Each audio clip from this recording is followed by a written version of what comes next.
I now call the October 5th, 2021 Finance Committee meeting to order at 6:45. The chair would entertain a motion for the approval of the claims. You want me to? Sure.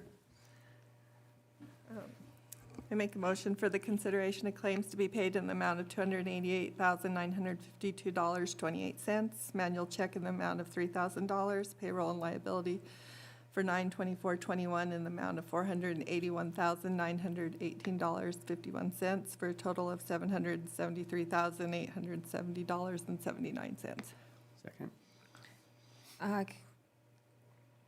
Councilmember Salisbury made the motion, second by Councilman Peranto. All in favor say aye. Aye. Aye. All opposed say nay. Seeing none, motion passed. Is there anything else to discuss tonight? I have nothing. Nothing, Your Honor. All right, with there being nothing, we adjourn at 6:45.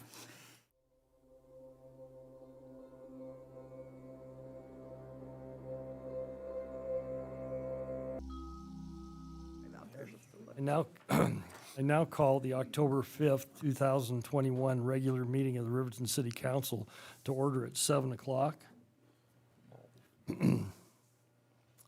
Councilman Larson will lead us in the Pledge of Allegiance, and Councilwoman Borders will give us the invocation. I pledge allegiance to the flag of the United States of America and to the republic for which it stands, one nation, under God, indivisible, with liberty and justice for all. Dear Heavenly Father, we thank you for this opportunity to meet tonight. We ask for your guidance as we work together in our efforts to do what is best for our community. Strengthen us as we make tough decisions that are right for our citizens.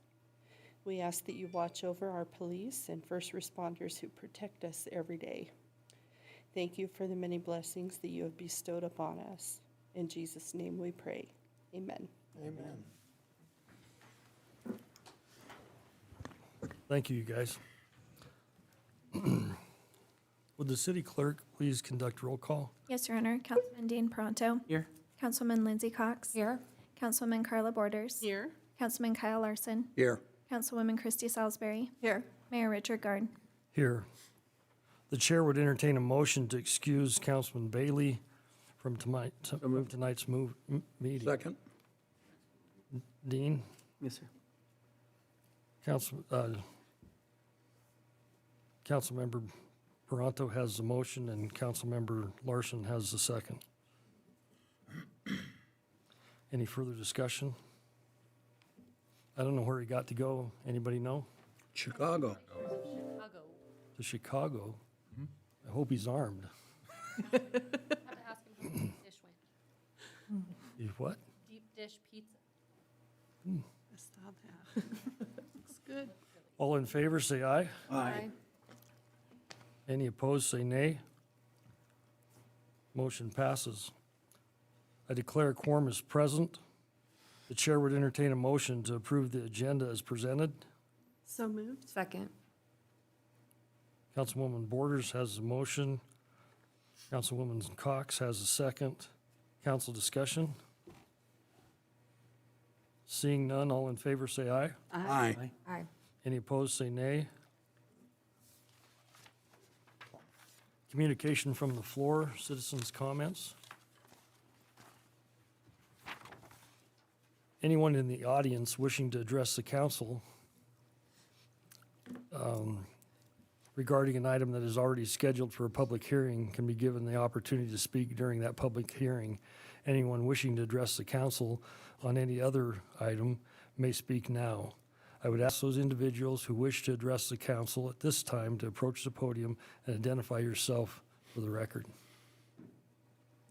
Honor, members of the council, my name is Kevin Kershisnik with ID Inc. here in Riverton. And I'm Ernie Over on the FAST Committee. And so I want to make a couple of announcements and then go from there. So this is Economic Development Month, which is a great month for us as economic developers. And there will be a conference here in town starting tomorrow called Wyoming Connect. It's Wyoming Economic Development Association, Chamber of Commerce, and Main Street Program. So professionals throughout the state are going to be gathering here in Riverton starting tomorrow morning and all the way through Friday. So you'll see a lot of faces from across the state here, and we're happy to host them.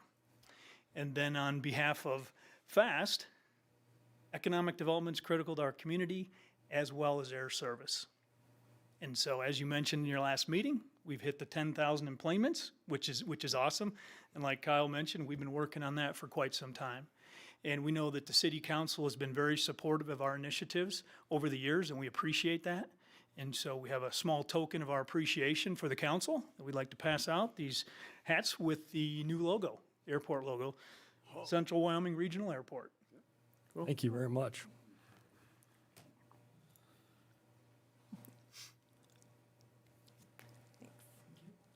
Thank you, sir. Thank you. Appreciate it. Thank you. Thank you. Are we gonna know where? Wow. Thank you very much. Put it in Appreciate the it. box. Well, and while you two are standing right there, why don't we, that always steals my thunder because I have to wait till the end of the meeting, but the news is fabulous about the airport for last month. Kyle sent that out. We're at 1464 employments. And the charts, he listed 11 years, and we didn't ever get close to that. And I think it's the highest that the charts go back to. So your efforts and the hard work that you and your committee do, I know the hard work that you do, and I appreciate all the time and effort that you put in on that. And I think very seldom do you ever get to laud success in government activities, but I think you guys have done a yeoman's job, and I really do appreciate it. We should be passing you guys out a hat. Thank you very much For for Kyle, that. there's one. We'll make sure, yeah. Yeah. Tony was kind enough to give me the sneak preview, and I may have to return his hat, but I probably won't. I probably just have to. So I do appreciate everything your committee does, and maybe you would list the rest of your committee members if you could. So while you're right there at the podium, it's a big group. We appreciate it. Yeah, Missy White is the chair. And then there's Kyle Butterfield, Mick Pryor, Ernie Over, myself, Kathy Klein, and Cy Lee are the members. And Misty is at the council meeting probably in Lander at the moment. Yes. And so it is what we really want to thank is the people of Fremont County for using their airport. And we really do appreciate it, and we hope they continue to book their flights through that location, and we'll do everything we can to make it a pleasant experience. Yep, it's a great service. And the hats were made by Tees to Please here in town. So Fabulous. we're excited about that as well. They are excellent hats. I've got to wear one, so thank you. Thanks for all your support. Thanks, Ernie. We appreciate it. Is there anyone else?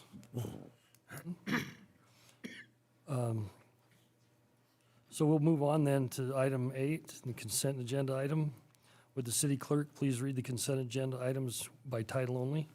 Yes, Your Honor. Approval of the minutes, September 21st, 2021, regular council meeting. Approval of the minutes, October 5th, 2021, Finance Committee meeting. Approval of the Finance Committee recommendations for October 5th, 2021.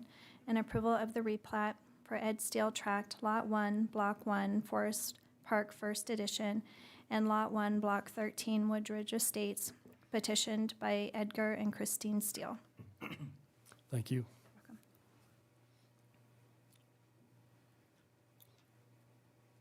Are there any items requiring further discussion? Your Honor, the Finance Committee met earlier this evening and approved the consideration of claims to be paid in the amount of $288,952.28, manual check in the amount of $3,000, payroll and liabilities for September 24th, 2021 in the amount of $481,918.51, for a total of $773,870.79.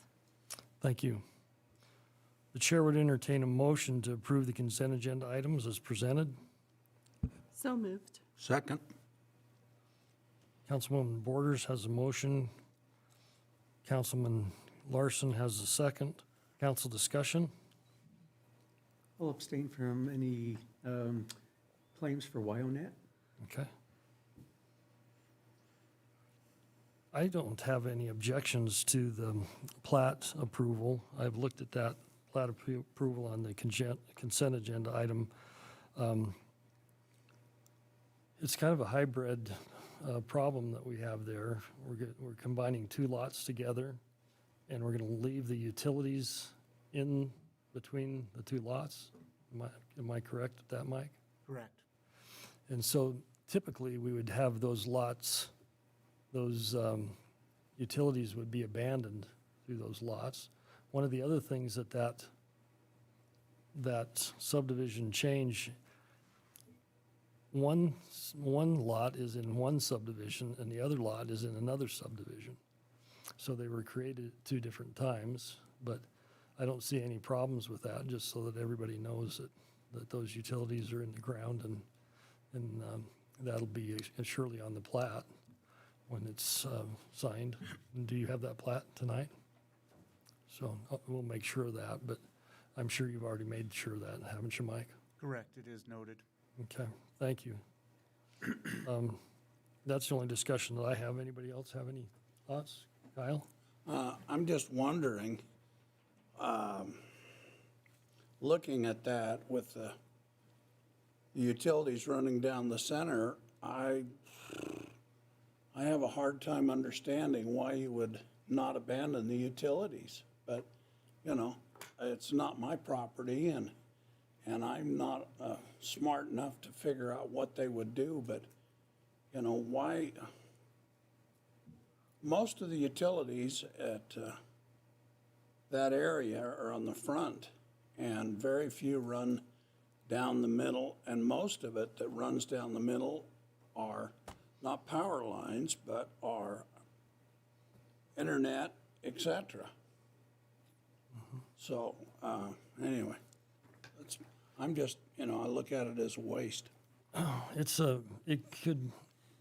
difficult arrangement, and the cost to terminate those utilities are costly also. So I assume that the landowner has got purpose, and he's not going to connect the houses and whatever he's building to. Yeah, from everything that I know about it, the landowner's fully aware of it, and those utilities are, it's quite unique how those subdivisions were built together separately. I think they were started 2 or 3 years apart, and so there's kind of two different grid designs for power and gas and everything like that, and that's why everything was built there. So it's kind of inconspicuous lot in the middle of the street, but it actually is a thoroughfare for every utility that we have in Riverton does go through that utility section there, and that's why the abandonment of those utilities would be complex.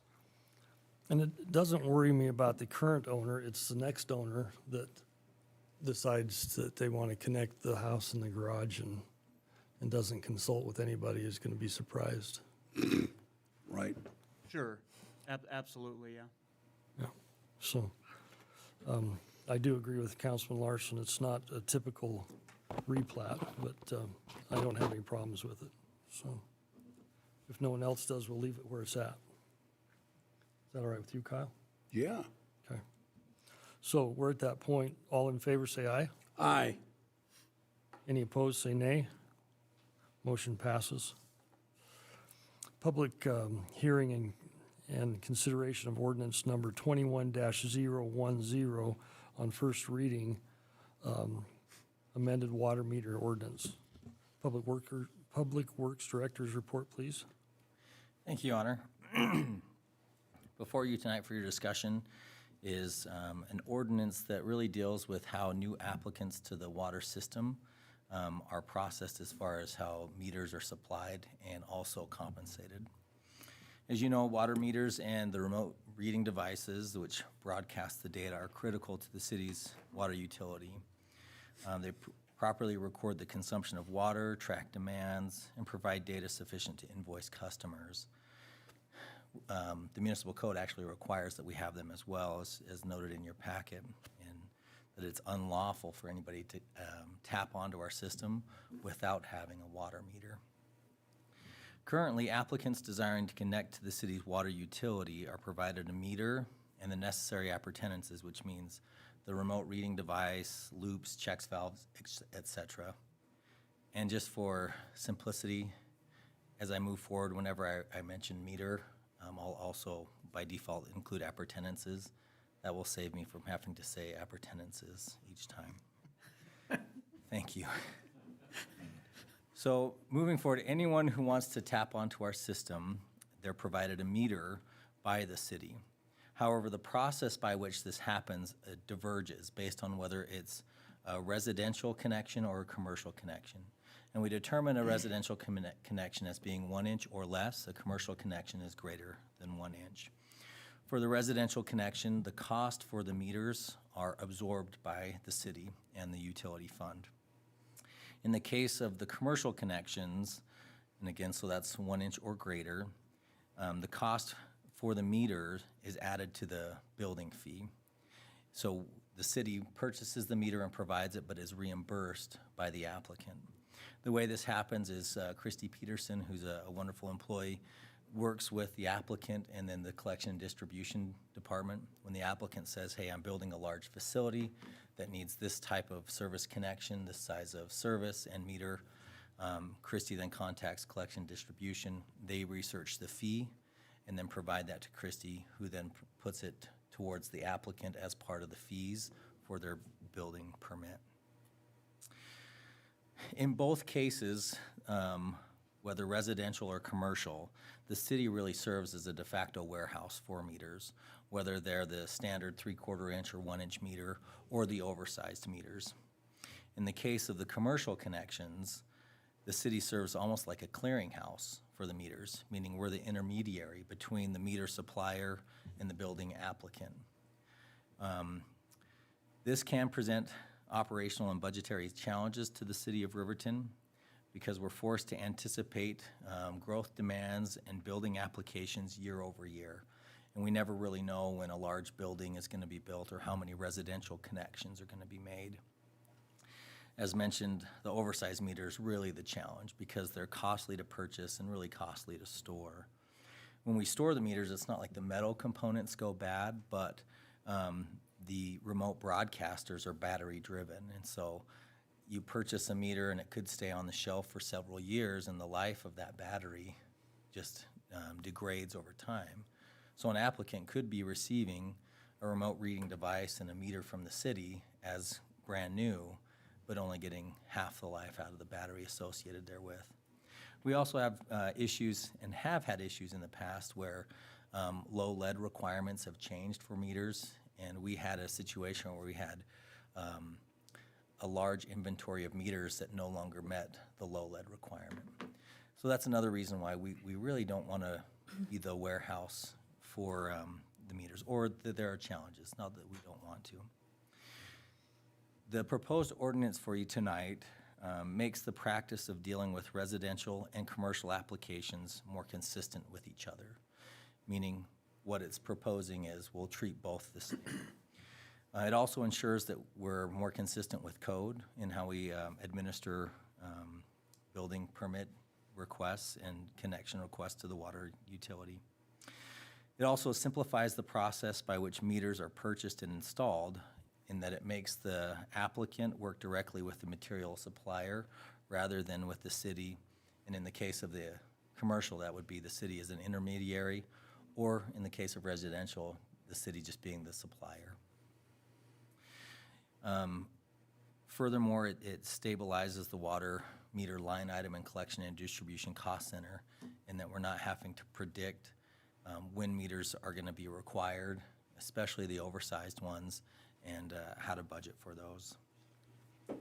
The proposed ordinance language is in your packet. I will not read through that, but as mentioned, there are a few changes. The current code reads that those connecting to the system, water meters, and remote reading devices, or appurtenances, associated therewith are installed, repaired, read, and recorded at the cost of the city. So in the case of residential connections, I think we follow that, but in the case of commercial, we've diverged a little bit. And I think I can see why that happened over time, and that the commercial meters are so expensive and costly to store, and also challenging to anticipate on when they're needed. We've also had instances in the past where a certain size meter was requested as part of the plan review process, but then as the plan review process evolved, that meter was no longer needed. For example, a 3-inch meter was spec'd, and then it was determined that maybe a 2-inch meter was needed. Well, the city then had a 3-inch meter that it would sit on the shelves unused, and then have to purchase the 2-inch meter, which of course was reimbursed, but it created a situation where we had some redundancy in what we were storing. Obviously, the council has many alternatives when considering this ordinance.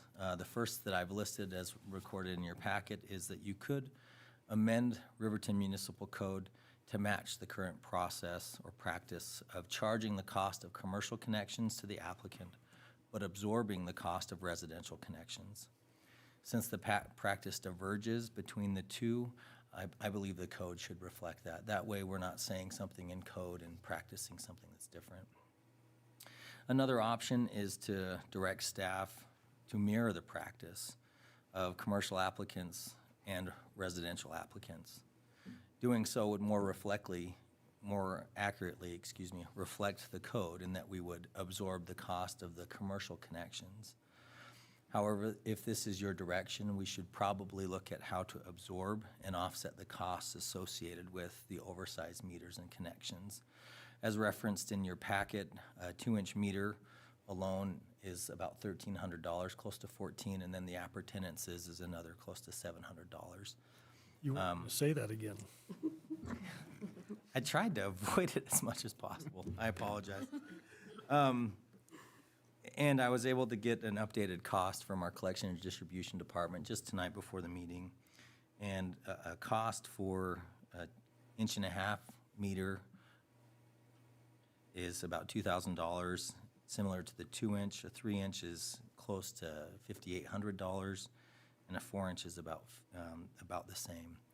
So again, the costs of those oversized meters are significant enough that if we are supplying them and absorbing the cost, we should discuss how to at least offset that in the fund. Another alternative is to receive your feedback to propose alternative language to the proposed ordinance, or you could keep the ordinance just exactly as it is. There's no real budget impact in adopting this on first reading. Over time, as I mentioned, it may simplify our budgeting process, and also it would, as written, make it so that the city's not absorbing the cost of the residential connections. And again, this is just the new connections, it does not affect our current customers that are on the system. And maybe to provide hopefully more clarity and not confusion, we do have a desire as a department to replace a lot of our out-of-date meters that are in the system currently. That would be our responsibility, not the homeowner. This is just addressing when a new applicant wants to get onto our system. Christy Peterson was kind enough to pull some data for me, and we average about 5 new connections a year for a 3/4 inch. And really, it's even hard to average over 5 years. The 1-inch, it's 0.33. We've had one this year, one last year, but none in the previous years before that. When it comes to a cost of what we're absorbing for at least the 3/4 inch, it's about $2,200. So with the city providing the 3/4 inch meter, that hits us at about $2,200. So that would be the budgetary impact. If this is adopted, obviously we wouldn't be absorbing that cost, or if changes are proposed, then we would address that as you direct. With that, I hope I've been clear enough with this ordinance proposal, and I appreciate this opportunity to present it. Thanks, Kyle.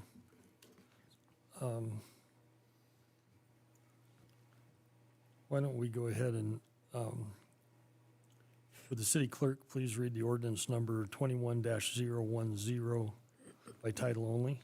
Yes, Your Honor. Proposed ordinance number 21-010 on first reading, an ordinance amending Title 13, Public Services, Chapter 13.08 Water Service System, Section 13.08.320 Purchase, Installation, etc. by City, and Section 13.08.330 Property of City of the Riverton Municipal Code, and repealing all ordinances or parts of ordinances in conflict therewith, and providing for an effective date.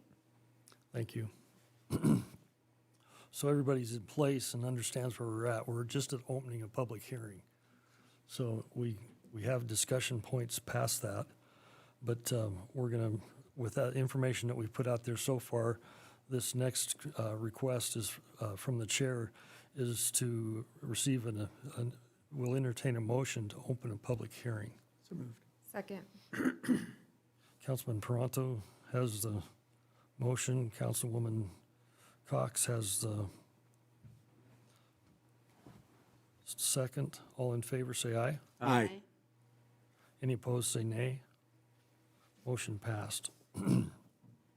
I now declare a public hearing open. The public hearing will be conducted in accordance with state statutes and other applicable laws. I would ask those individuals wishing to address the council to approach the podium and identify yourself for the record.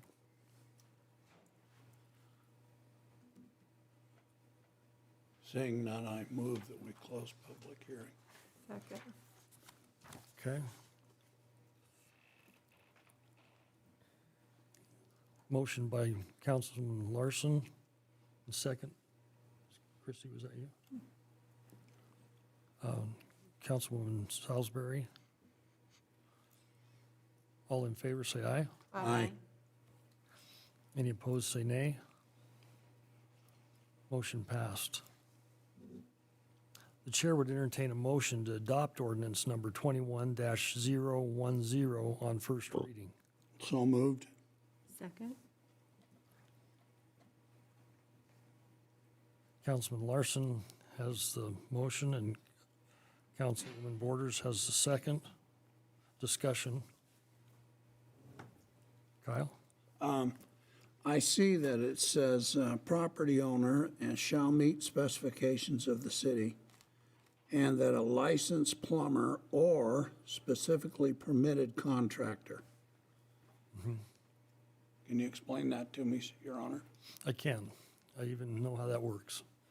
By code, you can put your own, a homeowner can put in his own plumbing.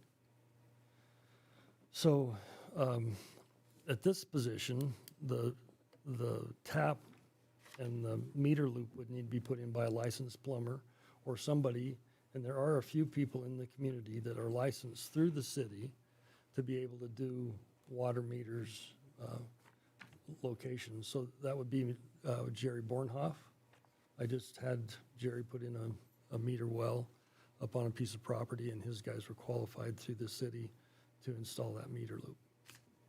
But typically, you purchase a meter loop, that apparatus is built, and I think these are some of the problems that we have with that. If we just say, go out and get your own meter loop and whatever size meter you want to have, now we get 5 or 6 different types of meter loops. So when the city has to come back and work on those meter loops, they might be a little bit different. And so I think it would be smart if the city at least spec'd a manufacturer of the meter loop that they wanted us to buy from. And in my conversation with Kyle Butterfield, Kyle was kind enough to point out the actual cost of the meter in a 3/4 was $422. Yeah, 425. $425. And I assumed that that was in the cost of the building permit. And Kyle tells me that hasn't been in the building permit. And so in effect, we are going to put the cost back on top of the homeowner where it probably ought to be. They're the ones that have decided to build a house or a barn or whatever they're trying to get water to. And so you can't tap a city line without a meter loop in it someplace. And so there's a couple ways of doing that. You can put them in your basement, your crawl space. They do make a device called a meter pit that is specially designed to put that water meter 6 foot in the ground You lift the pipes out of the ground and attach the water meter, and then you lower it into the ground. And it's able to be electronically read, and because it's 6 foot deep, it doesn't freeze. And so those are the choices. I think that we need to be really careful that we make sure we get the same meters all the time. I'm not so worried about the batteries, because I think the city could actually pop for a new battery when you drop your $2,200. I don't think batteries are that costly, and they ought to go out with a new battery in them. I recently went on a motorcycle ride, and in the owner's manual of my Spider said, you need to check your tire pressure. And so I've always done it with just a tire gauge. And the directions said, no, you needed to use an electronic tire gauge. And that the two front tires had to be within 5/10 of each other. And so it told me where that was located on the motorcycle, so I went and got it. And I pulled it out, and the battery was dead. And so it was in the evening, so I started calling around to the people I knew, and I wanted an electronic gauge, and no one had one, but somebody had a battery that fit. So they ran me the battery, and I put it in and checked the tires, and they worked just fine. And so I got the pressure to where it needed to be, and then I wanted to put the battery back into the toolkit, and I worked and worked to try to get it into that little sewed space in the toolkit, and it wouldn't go in. So finally I had to look inside, and guess what was inside the pocket? An extra battery. And so I wouldn't have had to work so hard if I just would have reached inside and got the extra battery that they sent with it. So I don't think the battery is the clue, but I think shelf life is what we're talking about. And I think it's really not a good idea. It's a great idea for the city to have one of every meter, but it's terribly costly. And the only problem that I see in today's market, if we were to build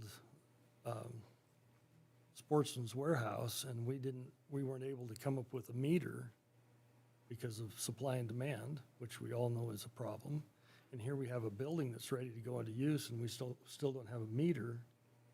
I know the solution to this. I don't know that the city knows the solution. What's the solution, Tony? One of the wisest guys in the room, you know what it is. Connect it. Connect it, right? That's the solution. That's the solution. So the difference being is that we'd have to wait for that meter to show up. But I think it's still smart to just order them with the idea that maybe someday we'd have to estimate the water or whatever we'd have to do to make that work if the meter wasn't available. But there's no need to hold a 6-inch valve and let it age out on the shelf to where it's no longer any value to us. So I think option 1 is probably the right thing to do. And 5 meters, and since we do have Mike Mills in the room, and this is what Mike's going to correct. Miller. Or, excuse me, what did I say your name was? Like Mills. You'll have to change your name now. Pretty, Is that all right? the one that I got. You don't have to change your name. Okay. But 5 meters is what we bought last year, Kyle? Is that correct? Your Honor, that's correct. And so what we really want to do as a city is we want to expand that, don't we? We want to put in 25 meters. And that's really what we want to do in the development of Riverton. And so if we need to put those in the cost where they're already at, we're not changing anything. But I think we need to be more transparent with that and make sure that everybody knows that meter cost is going to be on the homeowner. Is that where everybody's seeing it in option 1? Mm-hmm. Kyle, is option 1 where you want to go? Yep. Yep. Kyle Butterfield? Your Honor, the way it's written would be my preference, just because I think it's simple for the city, simple for the builder or the property owner. They can go directly to a manufacturer and know exactly what the price is that they're going to pay. And if there is a lead time, I agree, we can always work around that. But that would be my preference, is to adopt it as written. So could we get a spec for what, now, I suppose there's a variance in cost. So if I buy that meter loop through Bradford Supply or a different vendor, there might be a different, a plumber could go out and buy that meter apparatus. And what happens is that meter apparatus comes all complete with a piece of pipe in, and you take that piece of pipe out and put the meter back in. So it works when you put it in the line. You can get water to flow through it, but there's a special pipe in there that you take out, put the meter in that slot, and reconnect. So can you get a spec written, and the building department would be able to say, this is where we want you to buy those from, possibly, or how are you gonna address that? Kyle? Well, on that, if we just have a general spec, we want a Culligan. We just pulled that out of here. We want a Culligan with these specs, then I don't see us subsidizing somebody in Riverton or wherever. Contractor is responsible for buying that and providing that for the homeowner or the, and he can look all over the United States for a Culligan and, or a Bendix, and we might be exhausted here in Riverton or in the Mountain West, but he can find one somewhere in Massachusetts. So I don't feel that they have to, or whatever. I think we just need to tell customers, clients, builders, what we want, because we have to monitor that. And we're responsible for the commodity that they're purchasing, but we don't care where they buy it as long as it is, it's good. Your Honor, that would be correct, and to answer your question and also to follow up with Councilman Larson, we could develop a spec that says our system operates off of these type of meters, these type of broadcasters, and then it would be incumbent on the applicant to purchase it wherever they could find it. Since we're already going out to do inspections on the tap connection to the main and other inspections, it just makes sense that we could spec it and inspect it prior to occupancy. So the other thing that comes to mind is that if the plumber puts the meter in early, then can they get water at that point? I got a nod from behind you. I would trust me, yeah. Okay. So that would also be, that would be an advantage, wouldn't it? So then we have people that can use that to paint their house, or Mia, could you enlighten us on how you see that? Yes, Your Honor, they would have water if they installed the meter, and if they didn't have it set up in our system through the billing department, our system does have a way of providing a report for people that are using water and not being billed for it. So we're able to monitor those through that process as well. We always just encourage people, as soon as they apply for their service, to stop by utility billing and get your application completed and have it all taken care of on the front end. Super. Your Honor, one more thing. Kyle? A long time ago, when we came across the plains on hand carts, we had building houses without meters. We just paid a lump sum to the electric company, and we waited for the meter to come in because they were in short supply at that time. And so we could do the same thing with the mayor's solution. If we're waiting for a water meter, we can connect it and just take a sum and I don't care what they're doing, somewhere in the United States there's a duplicate plant that uses that much water. And so we know how much they're going to be using.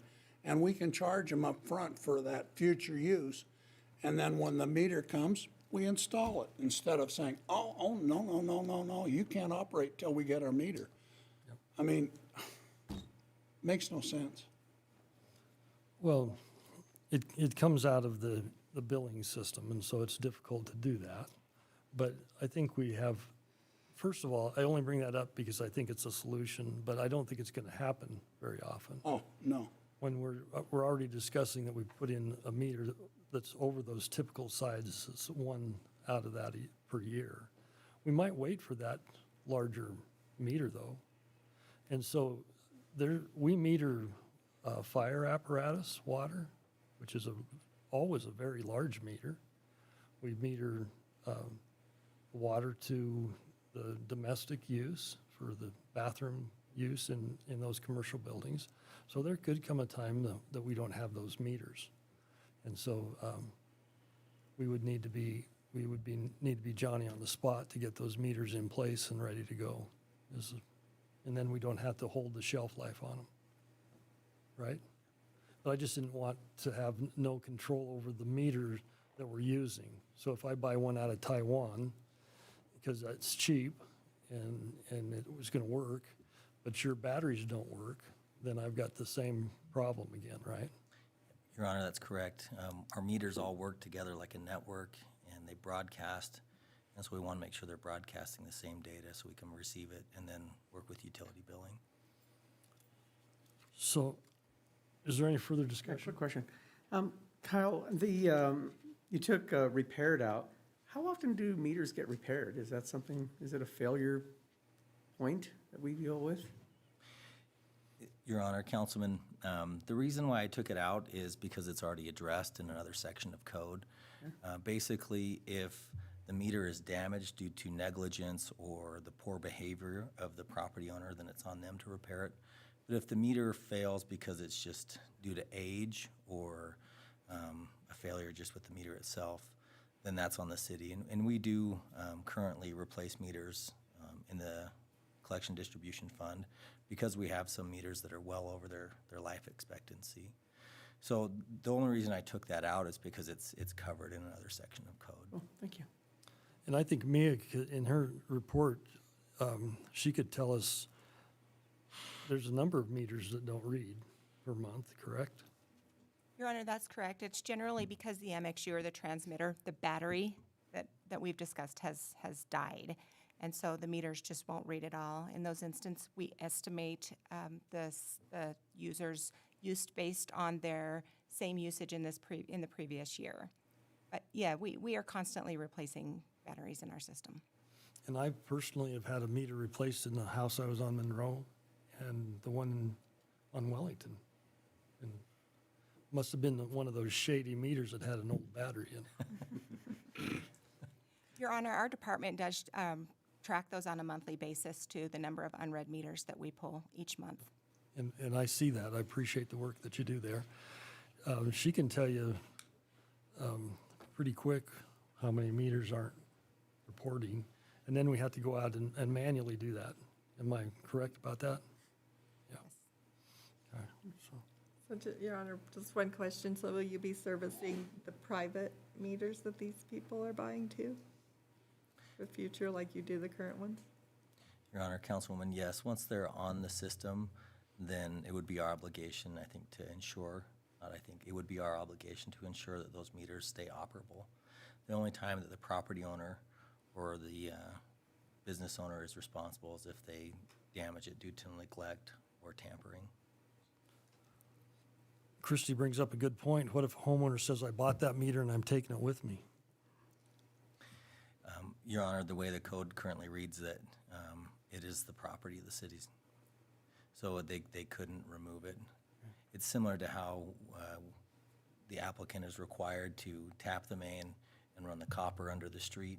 And then we say that, well, that's ours. And then after the curb stop, it's theirs. Okay. So did we ride that horse to death? Now, the mayor has a problem because nobody gave us a voting line. So I'm going to make up my own. All in favor, say aye. Aye. Any opposed, say nay. Motion passes. Item number 10 is the Edge Committee recommendations. City Administrator's report, please. Thank you, Your Honor. Recently, council heard and approved two EDGE funding development agreements. One of those has already been back through you. That is the Riverton Medical District, and we are still working on the CWC one, going back and forth. Each one of these agreements has a lot of specific items depending on what they are. One was a hospital, the next one's a college facility. What you have today is the result of two meetings and the second application process for the EDGE committee. EDGE met on 8/26 of 21, following a period of time where individuals and groups could submit applications to the EDGE committee for funding, some of the remaining funding that wasn't allocated. The committee then met again following the 8/26 meeting on 9/16 and made recommendations to City Council for funding. There were 6 applications for funding, and those vary across the board. The only item that was recommended for funding is a recommendation to fund the Kafaru application for $80,000. This is one of those items that we haven't talked a great deal about at council meetings, but at the point at which we're talking about funding. Kafaru is a backpack company who is seeking to come to town, move their company from Colorado to Wyoming, and to locate their individuals here. This comes with a number of jobs, They are asking for $80,000, and that is the one item that you have before you for consideration at this point. If council, if you'll remember the last council process, what we're asking for today and what is recommended is that council direct staff to prepare a funding agreement for approval based on the recommendations of the EDGE committee, which is the one recommendation for Kafaru for $80,000. Once that happens, we will then begin directly negotiating with Kafaru on the details of those agreements, keeping in mind this is a private company as opposed to a 501c3 or a college. So again, we're creating and learning some of this as we go. There is money remaining based on the estimate. If you will remember our previous process, there are 3 safety items in place that make sure that we don't get outside of the rules as we understand them. One is that we award up to a certain amount of money during the period of time that we are collecting up to December 31st, 2022. So everything that has been collected up to that date, a percentage of that up to a dollar amount. That allows us to never go over, and allows us to calculate that appropriately. Distribution is, we are capable of distributing that as it comes in, once it's done. There are a number of options there. If you will remember the RMD contract, the RMD contract is once the facility is built, they get the money that has been collected. That's a one lump sum. CWC is probably going to be similar. There are options for that as it comes in, and we can have those discussions based on the particular applicant and the needs of that relationship. What we would do is develop this, if directed, and bring it back to council once completed. We would hope that we could do that in relatively short order. However, sometimes we do run into items that we have to discuss back and forth and double check. Without having to belabor this too terribly much, we did our initial estimate over a 2-year period based on $1.2 million. This is all review. We've done this before. We've talked about this before. Based on that, $80,000 is right just short of 7%. So currently, council, based on that, council would have remaining, if we got $1.2 million, and I'll talk about sales tax later, we would have remaining about $220,000. So the $80,000 is available. Assuming it is or directed and then ultimately awarded, we would then probably start back through with another EDGE application process and see what happens with that. Council has done a very nice job of developing the agreements and working through this process as we are learning to do this as we go. Not to steal any thunder on the airport item, but we're building the plane as we're flying it a little bit. There's not a lot of reference here, so we do a lot of double checking on ourselves, measuring twice, cutting once kind of item. With that, Your Honor, I'd be happy to answer any questions the council might have. I know there are probably a number of them. We do recommend that council direct staff to prepare the funding agreements for approval based on the recommendations of Kafaru for $80,000. Thank you, Your Honor. Thank you.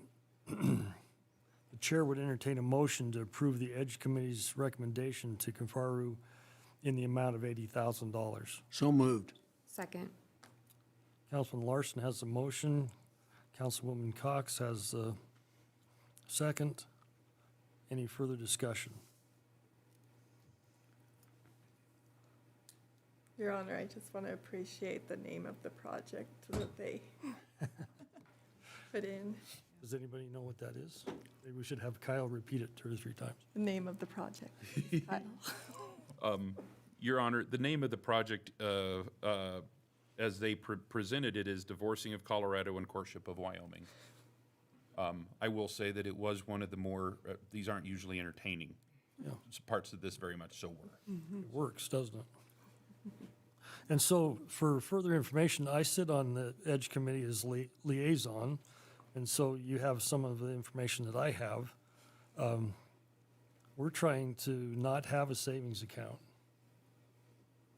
We're trying to get this money all out into people's hands so that they can get developing things in place. It's nice to have Kevin here today. Kevin and Tony and myself were on the initial phone call from Kafaru, and that has been a pleasant arrangement that we were able to get to come to Riverton.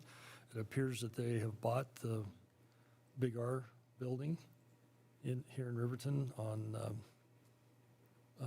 Sunset, and quite a large building, I might add. And so there is some renovation that needs to be done. They have stated that they will bring somewhere between 12 to 18 of their current employees with them from their current location, and hopefully 20 to maybe 60 employees to do their work. And so the $80,000 that we're helping them with is definitely going to create jobs in Riverton, Wyoming. And so I'd like to thank Kevin and Tony for their hard work. And this is how we make Riverton grow. This is how we go from 5 water meters to 25, right? Kyle? I'm looking at this, and they've got Divorcing of Colorado and Courtship of Wyoming, and yet it appears that the company is located in Salt Lake City.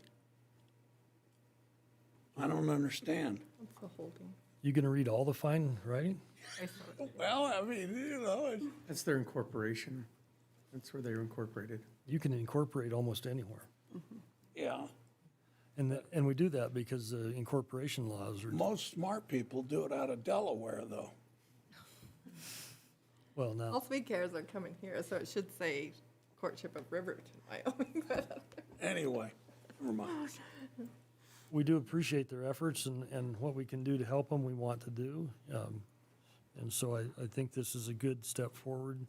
And unlike others, we have most of the majority of our funds are committed to bring jobs to Fremont County. So I appreciate the Edge Committee for what they're doing, and I appreciate the council for supporting them. And hopefully all those things turn out to be good. Is there any other information, Tony, that you would like to let out of the bag? Your Honor, Kafaru means rhino. Rhino? Yep. We learned that. That's something we learned through this process. So, yeah, In what language? Swahili.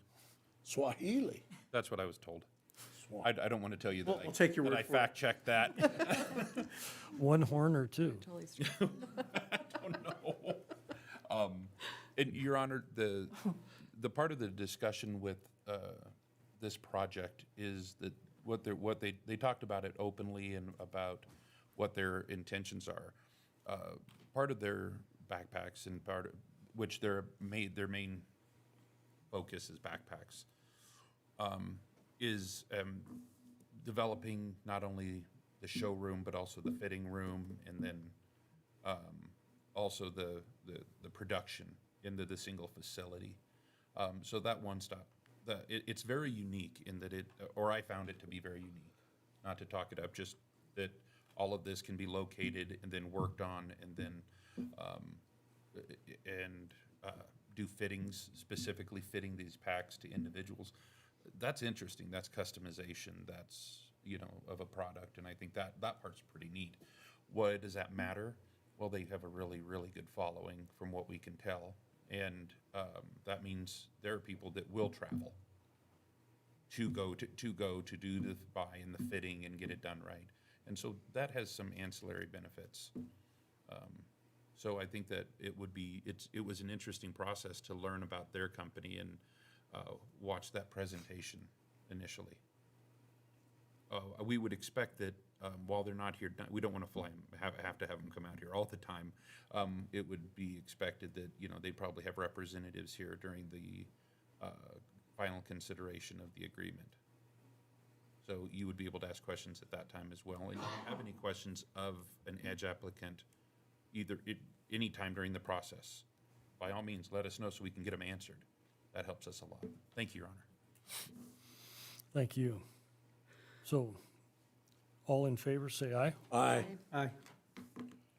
Any opposed, say nay. Motion passes. Item 10, consideration of bid award, sewer manhole replacement on Smith Road. Public Works Director's report, please. Thank you, Your Honor. City staff recently bid out a project to replace a sanitary sewer manhole that's located at Smith and Monroe. It's aging and in poor condition. I hope you had an opportunity to look at the photos that are included in your staff report and packet. The manhole is critical as it receives water from one of our main sewer transmission lines and then directly heads into the treatment plant. The manhole receives wastewater from an 8-inch PVC sewer line, an 18-inch clay sewer line. There's an abandoned 15-inch line that's connected to it, which we wouldn't continue forward with. And then it discharges directly, as I mentioned, in an 18-inch line towards the wastewater plant. As you notice in those photos, it is a brick manhole, and about 3 foot up from the bottom, the bricks are deteriorating to the point that in some cases it's hard to see that they're even there. City staff prepared plans and specifications to replace this manhole. In brief, the project includes the removal and replacement of the existing manhole, a little over 300 square feet of concrete, 250 square feet of asphalt, and then bids were advertised on 3 occasions and publicly opened on September 30th, 2021. We had 2 bidders with the following results. 71 Construction in the amount of $95,750, and Bornhoff Construction in the amount of $96,354.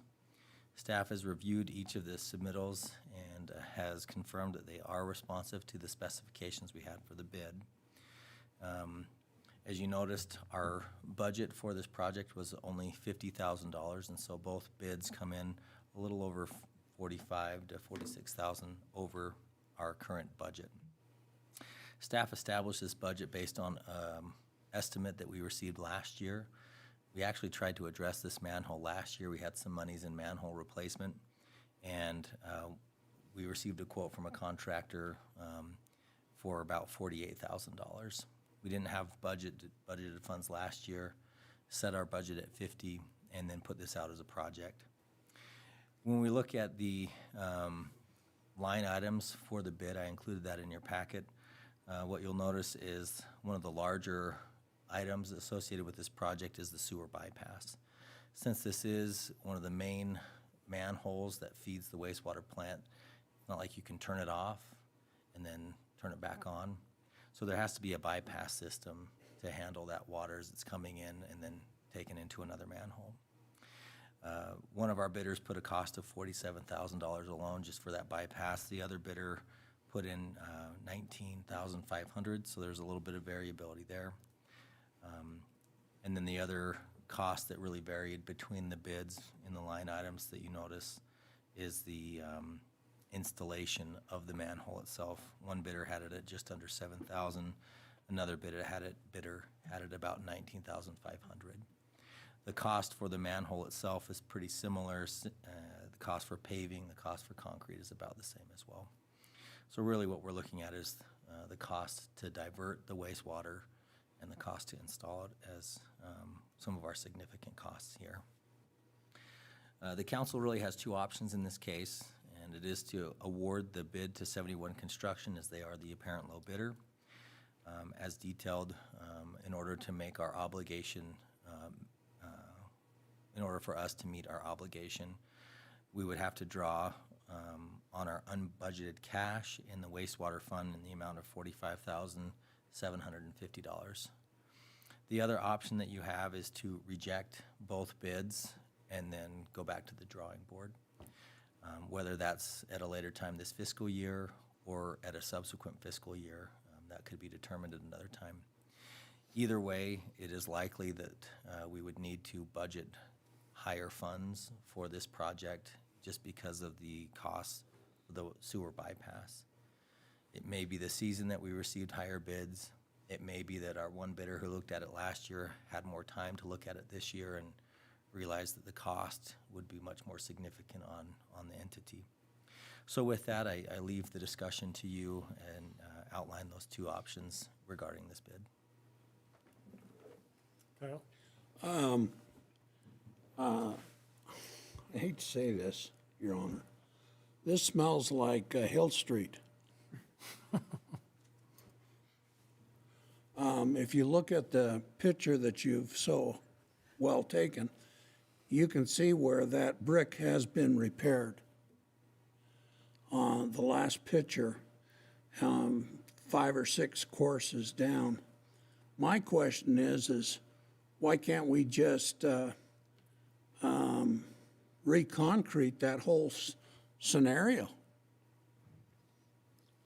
I know that wasn't an option, we're not looking at that, but, did you say 95,000? And excuse me, but I've got a fix order coming in because I didn't realize that 4 feet down the way, it's broken worse, and up the hill is broken worse where I'm cutting in the diversion. And I understand what the diversion is like, but the second question is this gonna cave in? What is our prognostication of, if we do nothing, how long will it last? Your Honor, Councilman, I'll try and address those in order. As far as a rehabilitation option, we haven't explored that just because we thought it would be better to do a simple remove and replacement. To grout or concrete over the existing brick presents a bit of a problem in that you'd have expansion and contraction at different rates, and it's likely that our patch over top could pop out over time.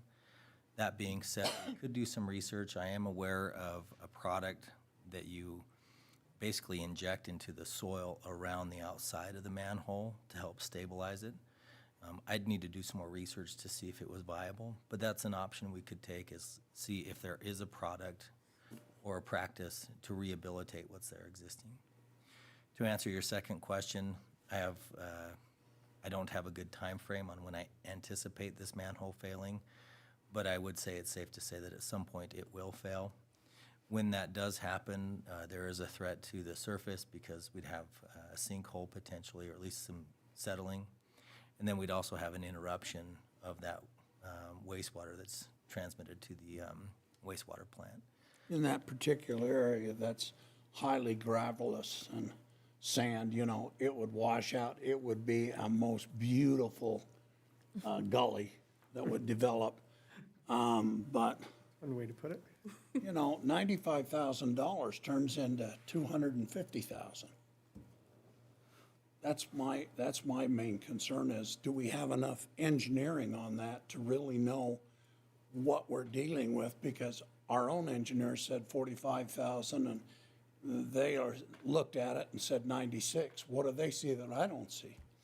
Does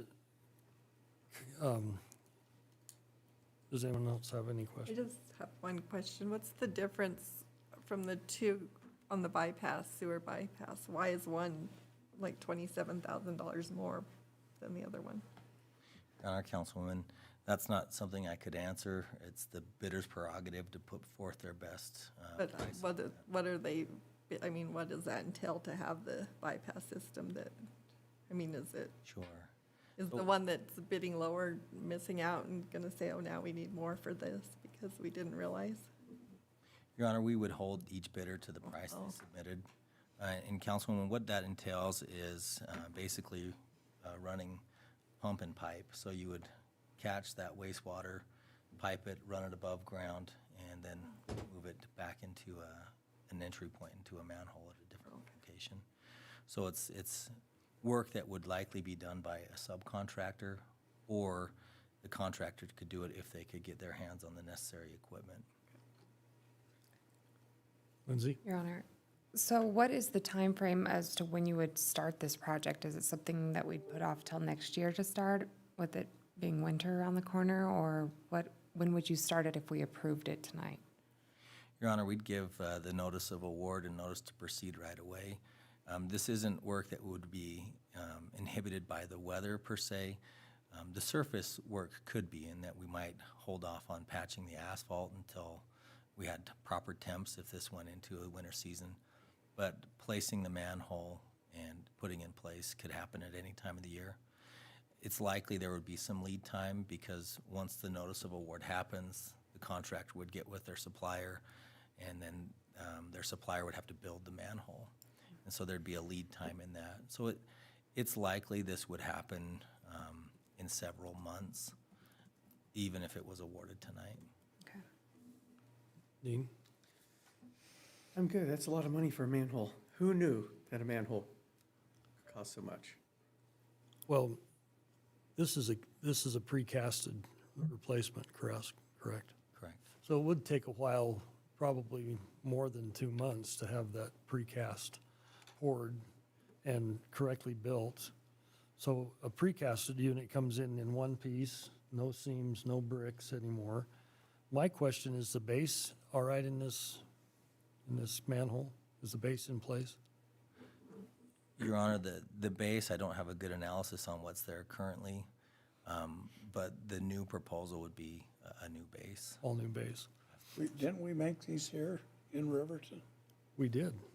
We actually had a manufacturer, but they decided to not be in Riverton any longer, which is Riverton Concrete would have poured that for us. Yeah. And we don't have them any longer. But I guess my question is, I think it's repairable if the base is there. If the base is solid. You haven't had any engineers on this? We're just going off of a bid from a bidder from last year of $45,000? Your Honor, I apologize, I should provide more clarification. Our budget, we based it off of one of the supplier prices last year, but we did have our in-house engineer design this. We have a spec sheet, we have plans and drawings, and so I was just pulling them up right now. So Brandon's been in the hole and he agrees with replacement, not, that's his assessment? Your Honor, that is his assessment, but again, I don't think we've fully explored a rehabilitation option, just because the age of the manhole, the fact that it's brick, our first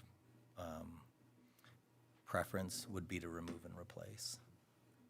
So my next thought is, if we're gonna go to a diversion, would it be possible to put the diversion in permanently and move this manhole location? Your Honor, no, the bypass would just be temporary, and it would likely run above ground. I realize that, but if we did it underground, if we backed off like we did up at Hill Street, Kyle was the one that brought that up. I want that in the notes. Thank you. If we moved off of site and moved to a new manhole location, put the new precast in the ground, and then just moved the lines to the new location, you wouldn't want to do that on 90-degree turns, so I would have to know where it lays and how the pipes approach the sewer line. But that would let this manhole continue to work until we move to the new manhole. It would lower the cost, I think, substantially, because we'd only be putting in a new location, and we would then just collapse this when the water line was, when the sewer lines were diverted into the new manhole. Your Honor, that's definitely something we can explore as far as an abandoned in place. With those 2 lines that come in and then the one going out, we would have to do a temporary but brief bypass just to make sure it's connected, but it would be significantly less than the bypass that's proposed. So the abandoned in place is definitely an alternative option we can explore. So I guess the estimate that I would like to know is, can it make another year to where we get to the budget cycle and put the right appropriate amount of the cost in when we see what it is? If it can't, then I don't think it's a good idea to neglect this size of line. The next question that I would have being the 18-inch clay line, is it stable for repair, for that much repair? Your Honor, we haven't had issues with that 18-inch clay line. In the future, we would like to replace that all the way up Monroe, but at this time, I don't anticipate it being a problem. That being said, when we get underground is when we learn the best, unfortunately. Carla, did you have any questions? You know, everyone's asked great questions, and they've pretty well answered anything I've had come up. I think I tend to lean toward the option of maybe doing a little more research and see what the best alternative would be. I kind of like the idea the mayor had about just building a new manhole and then collapsing this one. You pour concrete into it. But I'm open to just some more research. And Kyle, I think from my poor education, you could form an interior pour on this existing manhole, because it looks to me like it's above the flow line. So I don't want to get in the manhole, but I do understand how manholes work. And if this is above the flow line, then it's degrading of the brick and not the flow causing it. Your Honor, we did send a camera down, and I've got that video I can share with any member of the council. You're right, from the photo, the major deterioration points are above the flow line. However, we do find that there is deterioration directly underneath the flow line of that pipe. I was trying to get a photo of that to send with you, but I didn't want to get in the manhole either. And the camera, the video that we had showed it, but it was not clear when I tried to do a screenshot on my computer. So this would be my suggestion. Why don't we get with Brandon and get some better information? And if there's an alternative location, if there isn't, what it's going to take to get this one in there. And we have the bids, so we could come back in a timely basis and accept the low bidder on the bids that we have.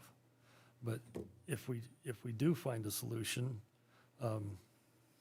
to make it less costly, that would certainly be a better solution right now.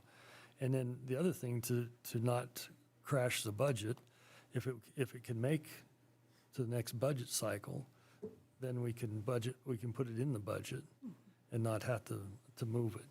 Now, with that said, there's sufficient funds in that to pick up this 45 right now. And you don't have a problem moving that, do you, Mia? Your Honor, we could do a mid-year budget amendment. We're going to need to do a mid-year budget amendment anyway. That will be something that we could address in that amendment. So I think we have, and that's why we have you guys, and that's why we have a surplus, and that's why we're in the shape we are. We don't want to let things neglect and get worse. And so I think just a few more questions asked and answered, we could bring it back, in the next council meeting and see that we've exhausted all of the great layman's help that we're giving you here. and then go from there, and see what we can do. Your Honor, that would be great. We can do more research, and that would still work. I just looked at the bid documents. There's a 30-day bid hold. And so after that 30-day period, the contractors would not be responsible for the bids they submitted, but for 30 days, they'll respect it. So that gives us time to come back at the next meeting. Next question that you could ask Brandon, is it possible to build a liner to drop into this? So even out of PVC, not concrete, we could drop a liner in that went to the base, if the base would be intact, and then we would secure the sidewalls. Your Honor, that's definitely an option. And we could look at the structural component as well, because once those bricks fail, we want to make sure that the road doesn't sink with it. Yeah, we don't lose the surface. Do we need a motion to that effect, or what do you want us to do? Your Honor, I don't think we need a motion. You're not really giving us action on this bid itself. We'll just bring it back at the next meeting, but I'd defer to our experts on that. Kristen, you're the expert, you and Tony. Your Honor, as there's not a motion on the table, there's nothing to table. So with council direction to do more research, we can bring it back at the next meeting. On the 19th, is that where we would see it? Yes, Your Honor. That's our next meeting. That would be my suggestion. Is everybody all right with that? Yes. Kyle? Yes.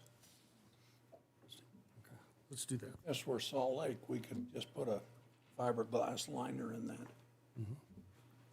And we're better than Salt Lake, so we could probably do that. They'd want to put a ski jumper lip thing on the side of it or something. No, I had fiberglass people doing this all the time Yep. at the acid plant. So let's move to item 11. Consideration on the airport grant, weather observation equipment, Public Works Director's report, please. Thank you, Your Honor. This is good news. I'll be a little bit more brief on this report. We recommend that the City Council accepts grant ARI 019A, and this is from the Wyoming Department of Transportation. The purpose of this grant is to purchase and install a weather observation station at Central Wyoming Regional Airport. As explained in your staff report, we rely on the ASOS system. That system is valuable. It provides information to pilots, and it's something that is very necessary, especially for our commercial flights, in that our commercial flights cannot enter or leave our airfield without that updated weather information. And so what we've been working on with YDOT for several years is a way to provide a backup system if the ASOS goes down, which does happen. So when the ASOS goes down, what this grant will help us do is have our own weather observation station. It would be more analog and less digital, for lack of a better term. Basically, we will train our airport employees to be certified weather observers, and then this grant helps us secure the equipment and then also build the observation point necessary to go up and provide the readings necessary so that our commercial flights aren't impacted by the loss of the ASOS. When the ASOS goes down, it can go down for a week, it can go down for a day, it can sometimes go down for 3 weeks, and when it's down, you have no commercial flights. So on the other end of the coin, or the other side of the coin, all that time that you're not having commercial flights, you're not generating revenue for them to offset our minimum revenue guarantee. This is why YDOT has been really good to work with.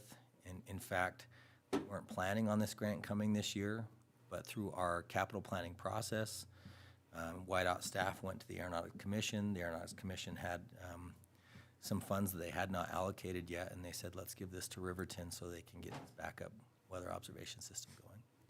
So with that, I recommend that the City Council accepts this grant and we get moving on the backup system.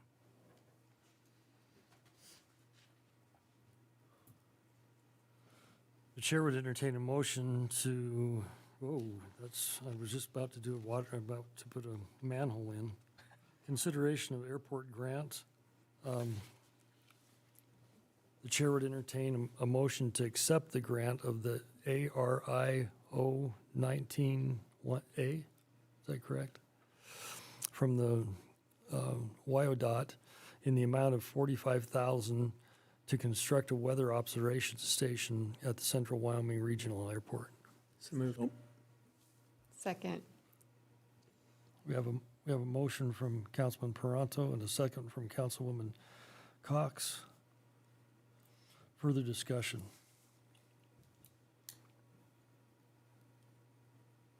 Really important piece of equipment.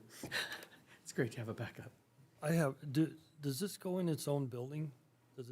Is the 45,000, is it housed? Is it in a shelter?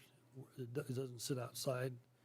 Your Honor, basically we'll have altimeters and other weather reading devices, but we're also going to have a weather observation station that's installed at the top of the ARF building. In order for Paul and his crew to be weather observers, they have to have a point for 360-degree observation without any obstruction. So either we build a tower or we use the tallest point that we can find, and that right now is our ARF building. So it'll be a platform, an access hatch, and then the necessary reading equipment. There's also some surveying required where Paul needs to be able to see some fixed points through the horizon. So we'll have to hire a surveyor to denote those that then can be referenced when the observer goes up there with a sheet and say, I can see X amount of miles away, or I can see the horizon at this point, and then communicate it to the airline. So do we have further cost in cutting a hole in the roof or the periscope or any of those things that we would need to consider? Your Honor, this grant should cover all those costs. It's a 90-10 grant, so the project is budgeted at $50,000. WYDOT will cover $45,000, and we can come up with the $5,000. Okay. Any other questions? All in favor, say aye. Aye. Any opposed, say nay. Motion passes. Sales tax quarterly report, city administrator's report, please. If you humor me for one moment, I'm going to try to pretend like I know what I'm doing and hook this up real quick. I bet you do know what you're doing. Well, everybody remembers I'm the one that always has to say, Kyle, come please fix it. And Kyle always has to come and help me fix it. That's me.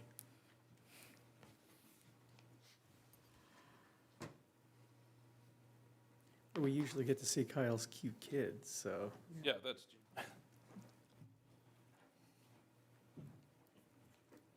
As I now have a teenager, I usually don't put up any of the pictures that I can keep him doing usually.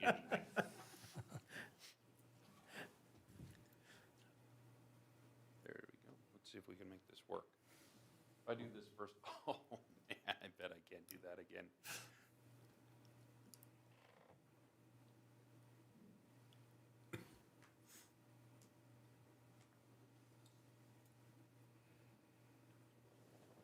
Outstanding. Your Honor, council members, everybody who's still here. One of the reasons that we consistently talk about sales tax is simply the fact that it's an economic indicator. A lot of the things we talked about this evening and we continue to speak about have to do with how we drive our community forward through business. That's important. Through new house people coming here. We talk about jobs, how we spur jobs, and that's important. How we gauge that is also important. One of the things that, one of the ways that we do that is through the use of sales tax and how we track that over time, which is why we pay as much attention about it.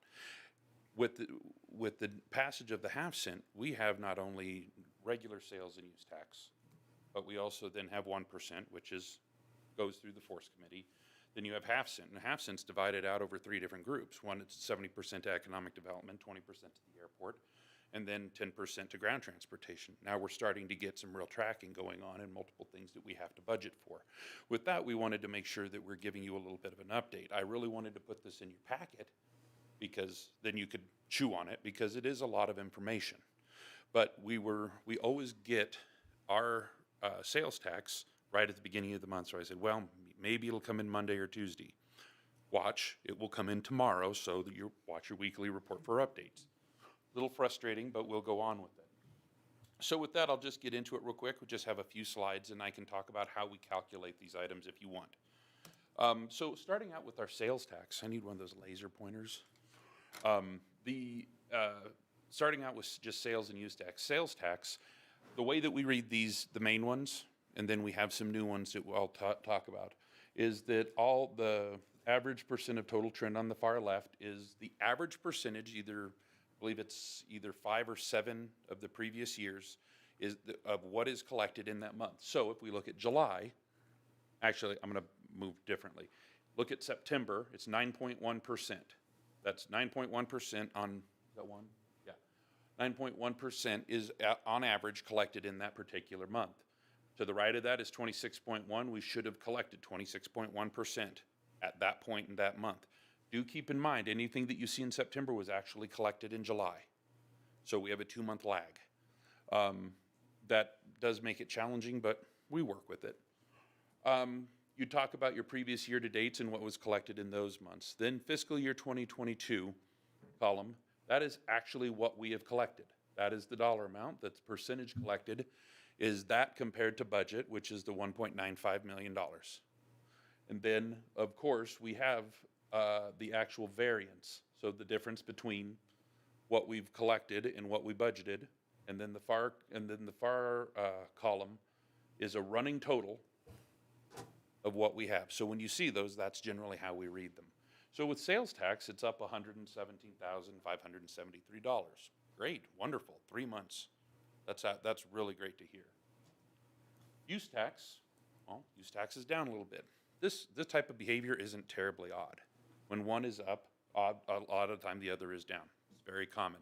However, in this case, we're talking about backing up. We had a significant increase, and here we have a little bit of a decrease. So we're about 5,000 low here.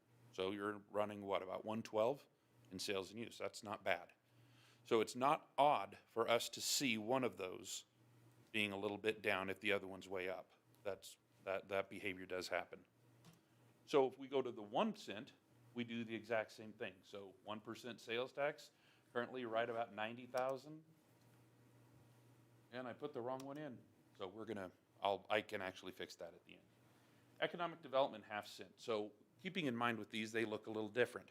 What we did with these is we took the actual collection of 1%, the average collection in each month, so 8.1% July, 9.1%, because it's the same type of collection. So we just use that history to determine what the proposed behavior is going to be. And as doing such, based on what we budgeted, we divided up between sales and use based on a $600,000 estimate for economic development, and then we extrapolated that through all of the others. That is going to be a slightly conservative estimate, because if you remember during the sales tax discussion for the ½ cent, we figured 70% equals about 609,000. Okay, so we're right at 600,000. We're being just a hair conservative. And that turns out really well, because right now you have about $47,400 high here, and in the use, another 2,000 high. So that's not, you're running around $50,000, I believe, in that right now, that is higher than you expected and higher than you budgeted. You moved forward on an agreement. And that is based on $1.2 million over a 2-year, but remember, our time frame for that collection is shortened. So the more this is up, the more likely we are to hit those goals. And we like that. Nothing wrong with that at all. So we do the same thing when we talk about this. So what I did here is I looked at each and every one of those and combined them. What does the big 30,000 foot picture look like? Sales tax, 117, use, negative.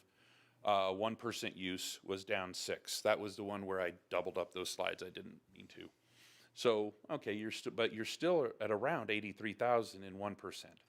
0.5% for economic development, air, ground sales and use. So ground goes to WRTA through FCAG. With that in mind, at 3 months in, you're about $266,000 higher than we estimated overall. That's nothing to sneeze at. That's very desirable. It's a very good standing. Obviously, all of the ½ cent are allocated. You pull those out. The 1% also. A lot of the time for our general fund, we always focus on the sales and the first sales and use. That's still a really good place to be in. You change that out over, you multiply it by 4, you're in the $400,000 range. That's a great way to end in that particular fund, and we hope that this trend continues. So if we take this and we look at with regard to spending and collections, that's a really nice place to be compared to where we were afraid we were going to be a year ago. Keeping in mind, last year turned out a lot better than we ever expected, and this year is moving forward as well. So with that, we wanted to tell you that that's some good news to end tonight on. And if we have any questions, we're happy to answer those. Always take suggestions too. I need my sixth grader can do this math. It's not that exceptional, but I really do appreciate any thoughts that anybody has on it.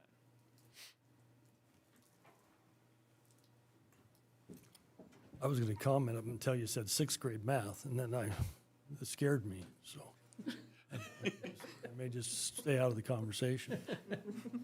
I think that this is, once again, another opportunity for us to thank the people of Riverton for them staying in the game and continuing to buy and continuing to do their businesses and send in their money and keep the wagon going round and round. So with that said, I think we have some forward-looking that we need to make sure we don't end up with savings accounts and we get that money out to where it can make a difference in our community.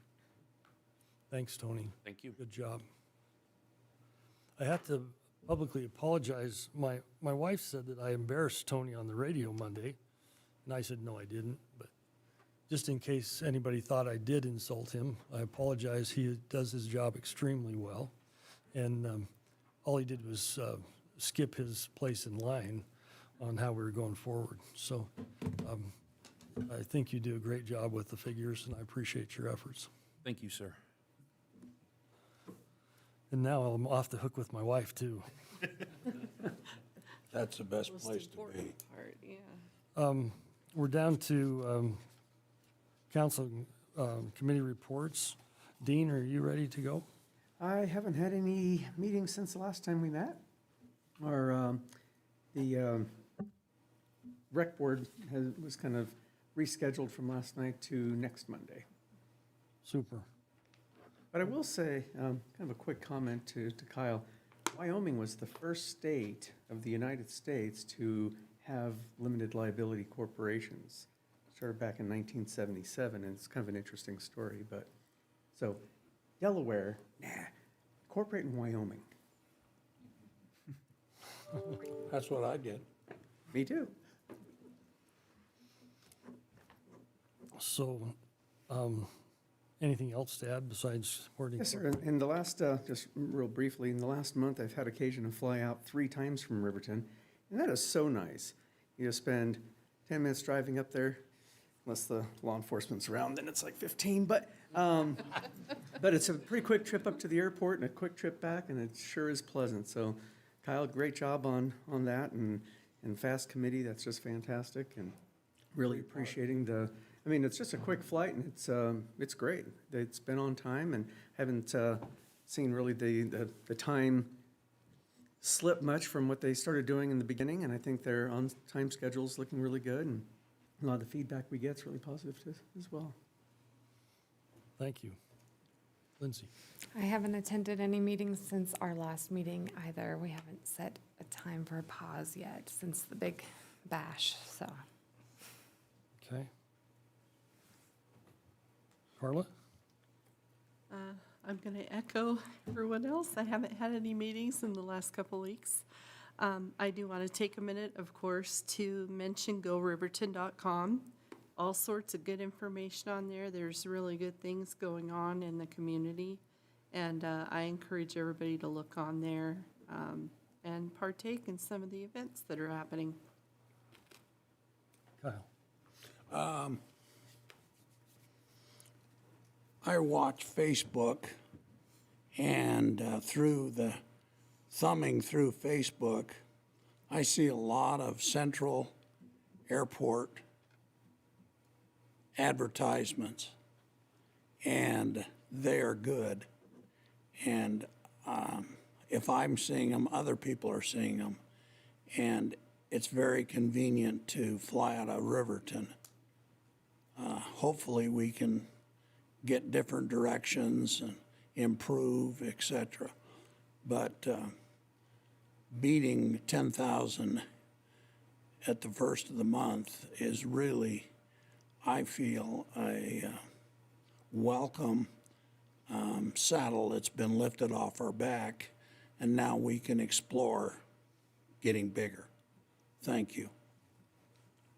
Thanks, Kyle. Christie? I have a question on that. Was Friday or Saturday, was the flight delayed or canceled because of air traffic control in Denver? They didn't have enough staff?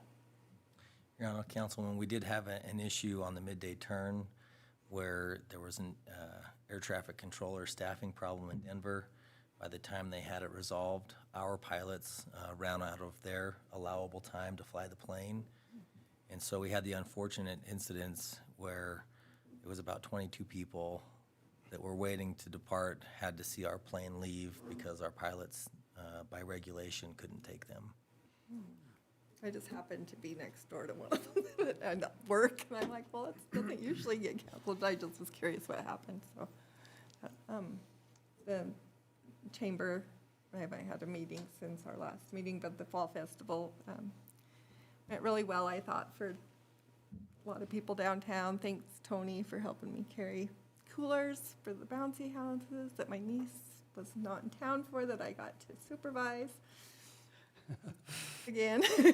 So, but no, it was a really good, they're doing a really good job. And then the chamber also had a kind of meet and greet downtown on Thursday for the businesses. I think our new chamber director's doing a good job. We'll have our meeting tomorrow at the Holiday Inn with the economic development stuff Kevin was talking about. So I'm excited to have her on board and moving forward, getting with our businesses, so. That's all. Appreciate it. Tony? Thank you, Your Honor. Just a couple of items. One, Forces on Monday, 11 a.m. It'll be here at City Hall. Airport Board will be a week from Friday, not this coming Friday. We've received a number of people. It's been a little interesting. Economic individuals that are interested in relocation, they have property questions. I had a person ask me about cryptocurrency, and I had to direct him elsewhere. I'm going to be completely candid about that. I was not the guy that could answer his questions past about the first two, which were, you're in Wyoming, right? There are laws about cryptocurrency. Yeah, there's some recent stuff. Okay, what are they? Let me get you a number. We've had individuals talk about relocation. Those calls kind of come in. We appreciate that. We have a very good relationship with our economic development group here in town. Kevin Kershiznik, who is no longer here, I should give him a bad time about it. But we have worked through a number of different projects, found different funding sources and options for different groups at times. And if those calls come in, we invite those into City Hall so we can try to get them to where they need to be, whoever that is, whether it be myself or the mayor or Kyle, anybody. We're going to get it all funneled into the same place and get the right people in the room. You're talking about a group, Kafaru, that we're talking about that being here in town. That as soon as that came in, we had people in the room, the mayor, myself, Idea Inc. representation. So if those come in, if you hear those conversations, let us help as best we can to try to find them ways to do that. We have those conversations a lot, and we try to keep on top of the different business funding mechanisms. And so we're happy to help as best we can, or get people to the right people that can help them, and to support those. We do letters of support consistently and the like. So feel free to send those towards us, and we want to keep them moving. I would have a formal welcome to Mike Miller, our Community Development Director. Most of you know Mike at this point, but he's hit the ground running, and he's had his first week under him, and no lack of work, and he's been doing a good job, and we're really happy to have him. So if you get a chance, do take time to talk to him. He's really moving quickly, and we like that. We would remind the public, as we have through Facebook, as we have through signs on the door, Our lobby hours here are 1 to 4. We're working through a couple of those items as we continue to educate. That's going to take a little bit of time, but we do appreciate that, and that is showing benefit. So thank you very much. And we're happy to still make appointments, and we're happy to still do our best to serve the public even after 4 o'clock. Just give us the opportunity, and we look forward to that. I did get the opportunity to be at the Fall Harvest Festival, and I wanted to say a particular thanks to not only those who put it on, but we've had a number of events recently, a lot of closures. We have challenges here in Riverton that Maine and federal aren't ours to control. We can't shut them down the same way we can go shut down Broadway or the like. That isn't directly in our control. We have to go through a process that we do not regulate. However, the staff here has been absolutely wonderful about moving that through, and those have come in through the chief's office, they've come in through Kyle's office, through my office, through Kristen. Those come in a lot. We're happy to help with those and get them moving. We're getting very, very good at it and refining that. But if you have events, we really do want to help with that, and we want to keep it moving. We can't always turn it around on a 2-hour like we had to do one time, and we want to say thank you to YDOT. We know it's supposed to be a 60-day lead, and they have quite literally helped us out in a couple of hours when stuff went haywire. And nobody knows it, but a lot of folks are really working hard to try to make those happen. So thank you to this team and all they do, and everybody who's involved, and to all of you for helping to make those items go forward and support us when we try to, hey, we need this permit. So thank you very much. Your Honor, that's all I have. Thank you. Thank you. I would like to mention last Friday afternoon at 4 to 6, Detective Whiteplume put on a meeting in this room for anyone that wanted to come and to participate in a meet and greet. His family was kind enough to make the fry bread and all the ingredients, and we had about 60 people when I counted last at that meeting, and many of the staff were there and participated. And that was a community effort to get prosecutors and across the county to come in, and we had a number of those individuals there and their staff, so that we can get a working arrangement and an easier knowledge of how to work with each other. And I really appreciated the detectives' work there. We had some kids, we had adults, we had all sorts of individuals in the room, and I appreciated that. I think it went a long ways, and I'd like you to tell him thanks for the council. We appreciate that, Chief. Yes, Your Honor. That's not easy to do, and it's easy for him to just look the other way too, and I see that he doesn't, so I appreciate what he does. We did have FTAG meeting in Lander last Thursday. Those are kind of long and lengthy meetings, and we will bring that to the council, but we didn't quite understand the county's ask for ambulance service. They came in after we had approved our budget and asked for $100,000. I thought that was an annual, year in, year out conversation. According to Commissioner Jones, it's a one-time ask, and Tony will be putting that on the agenda for next week. And you may want to mill that over and see if that's something that you think we want to do. Lander has moved it forward. They are also taking it out of their reserves, which I don't think is a really great idea. We probably would need Mia's expertise on what the reserves are doing and what they're for. And so we will have that conversation. It gets a little heated and a little hot, and so I think everybody ought to research that just a little bit and see where we're going with that, so you're ready for next, in 2 weeks.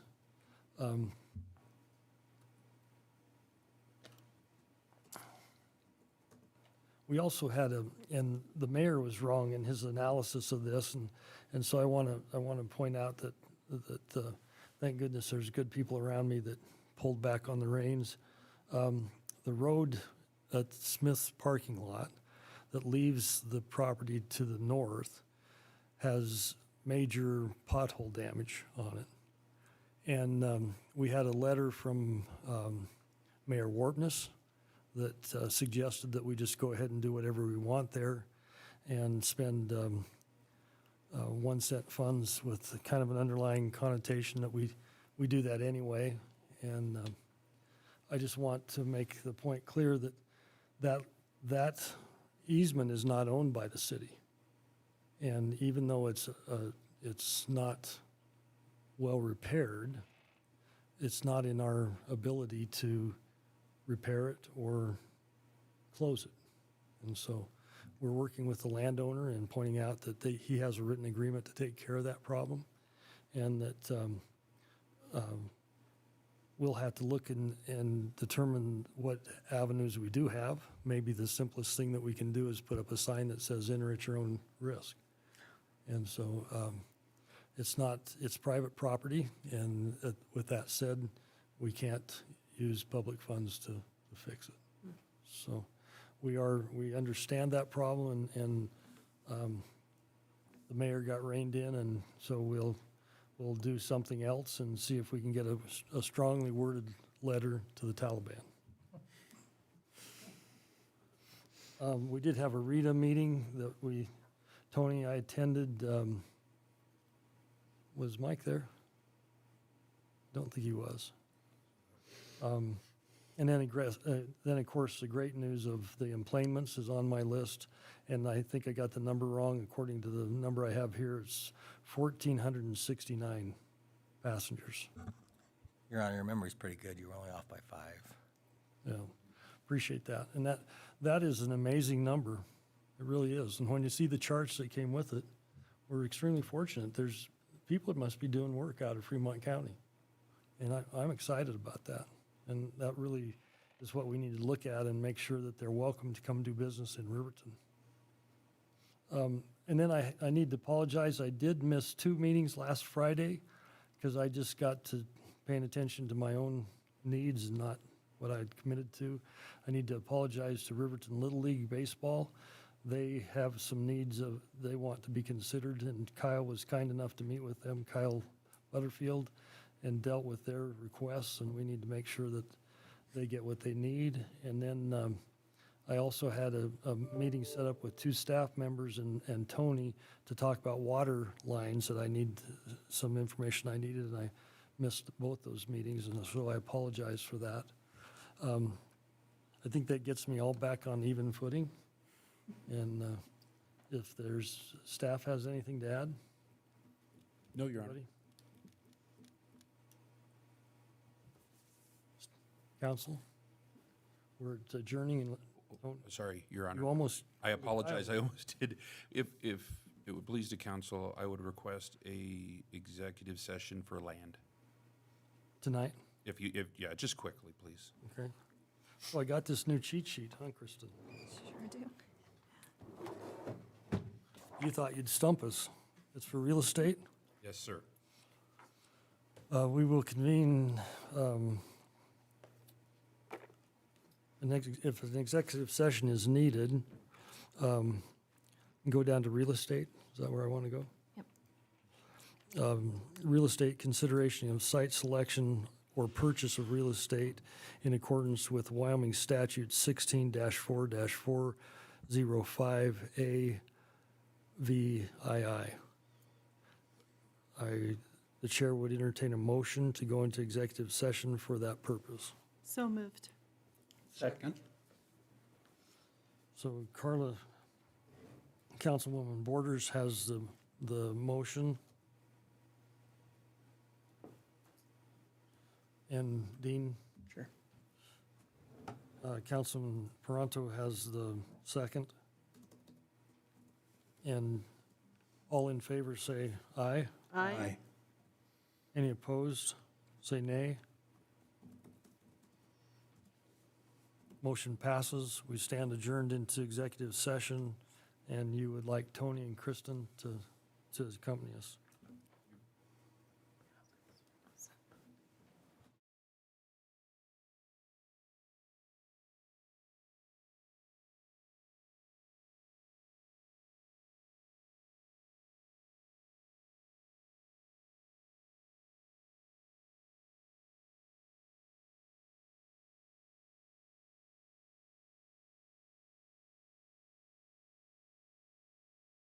Motion to reconvene into regular session. So moved. Second. Councilman Larson has the motion to reconvene. And Councilwoman Borders has the second.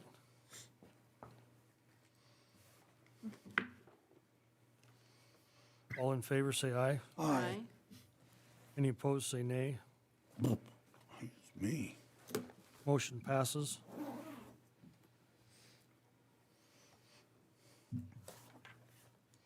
Action item for executive session, the chair would entertain a motion to direct staff to begin the sales process of a property located at the southwest end of Chandel and Valley View, and also work towards the replatting of the lot as required.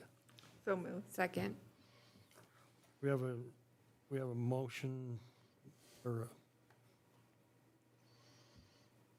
is that your, that's your mouse moving, huh? Oh. Really good range on this. I thought I was about to get shot here. Arlo, did you? Sorry about that. I did. No, Christie. Lindsay. Christie has the motion, or Councilwoman Salisbury has the motion. And who had the second? I did. Councilwoman Cox has the second. All in favor, say aye. Aye. Any opposed, say nay. Motion passes. You can tell the weather's changing, barometric pressure, everybody's growing tonight at the meeting. So did we get this right, Kristen? You did. Okay, perfect. And Tony, don't be moving your cursor. It's scary. Sorry, I did not even think about it. If there's nothing else to do, we're back in regular session and we stand adjourned if no one is unopposed to that at 9:08.